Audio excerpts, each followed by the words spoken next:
আসসালামু আলাইকুম। আজকে আমার শুধু ভর্তা আর ভাত।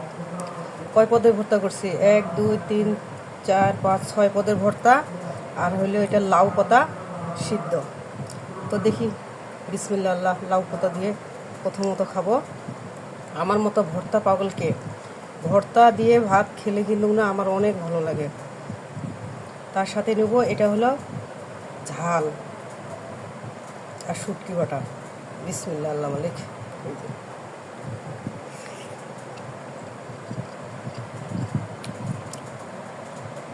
দারুণ মজা। তার সঙ্গে আছে হলো ডাউল। তো ভর্তাগুলো দিয়ে আগে টেস্ট করে নেব। ঠান্ডা জ্বর লাগলেই কিন্তু এই যেটা হলো সরিষা বাটা। সরিষা বাটা কিন্তু ওষুধের মতো কাজে লাগে।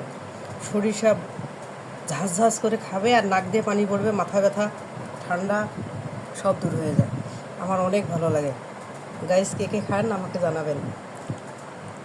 আলহামদুলিল্লাহ। এটা হলো সরিষা বাটা, এটা বাদাম, এটা আলু ভর্তা, এটা হলো শুটকি ভর্তা, এটা ডাউল ভর্তা, এটা কালো জিরে ভর্তা।